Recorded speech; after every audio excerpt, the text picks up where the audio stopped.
friends. Now I'm going to read the story of Honestly, Red Riding Hood Was Rotten, retold in the perspective of the wolf, which is a really funny story. And if you know the story of Little Red Riding Hood, you'll be able to enjoy the things that the wolf tells us about that makes us change our perspective about the different characters in the story. Honestly, Red Riding Hood was rotten. The story of Little Red Riding Hood as told by the wolf. Chomp, chomp. Oh, I'm sorry. I was just finishing my lunch. My name's Wolf, Big Bad Wolf. You may have heard the story of Little Red Riding Hood. About a girl and her granny. Seems that everyone has. My tale is different. Did I say tail? I meant tail. Once upon a time, I ran out of food. Completely. The cupboards were bare. The freezer too. And I'd eaten every last vegetable and fruit in the garden. Every one. I thought other wolves might have lunched on little forest critters, chipmunks, bunnies, squirrels, but I'm a vegetarian. That's right. I don't eat meat. Well, I try not to. I love apples. Honeycrisp, Pink Lady, Golden Delicious, any kind really. But sadly, it was a long time until apple harvest. I hadn't eaten in weeks. My stomach growled and howled. It moaned and groaned. It even roared. Then my nose took over. Sniff, sniff, I took a whiff. What was that? A girl. Sniff, sniff, I took a whiff. What was that? Cake? Butter? In this forest? I had to investigate. And there she was, Little Red Riding Hood. She looked as plump and juicy as a big sweet apple. Little Red waved her cape. Isn't it pretty? She said. Yeah, I said. Aren't I pretty? She said. Was she admiring herself in that puddle?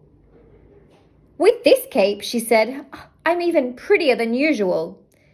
Boy, someone sure was full of herself. My stomach growled. Little Red twirled a strand of hair. Mother says the cape looks grand with my skin. My skin shines like pearls.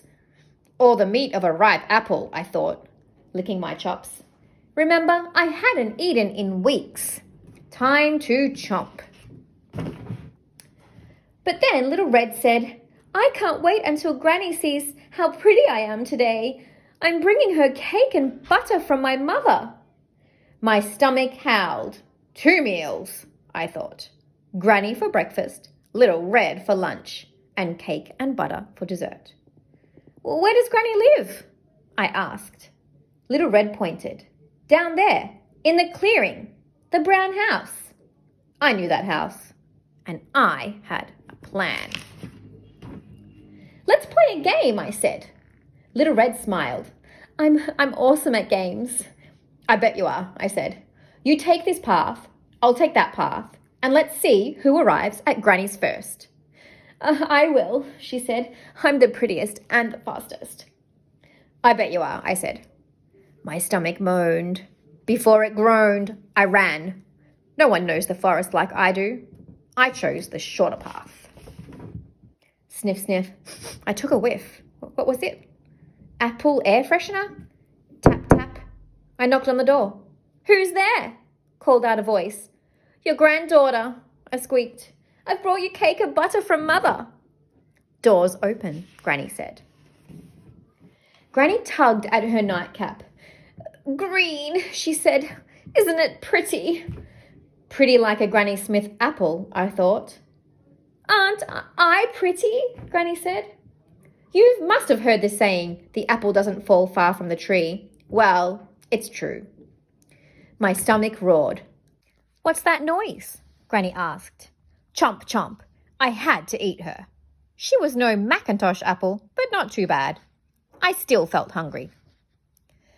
Tap, tap. Little Red knocked on the door. Who's there? I called out, crawling into Granny's bed. Your granddaughter, Little Red said. I've brought you cake and butter from Mother. Doors open, I said.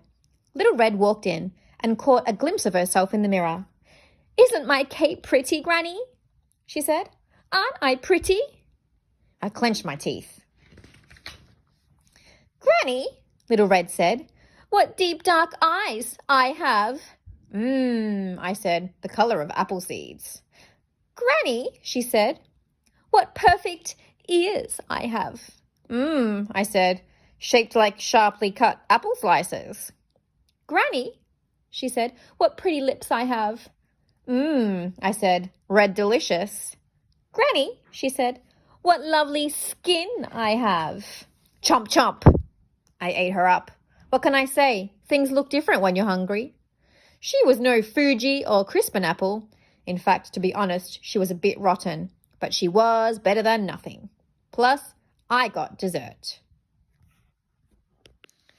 Think about it. Read a classic version of Little Red Riding Hood. Now look at the Big Bad Wolf's version of the story. List some things that happened in the classic version that didn't happen in the wolf's version. Then list some things that happened in the wolf's version that didn't happen in the classic. How are the two versions different? If it had been apple season, do you think Wolf would have eaten Little Red and her grandma? Why or why not? The classic version of Little Red Riding Hood is told from an invisible narrator's point of view, but Wolf's story is from his point of view. Which point of view do you think is more truthful?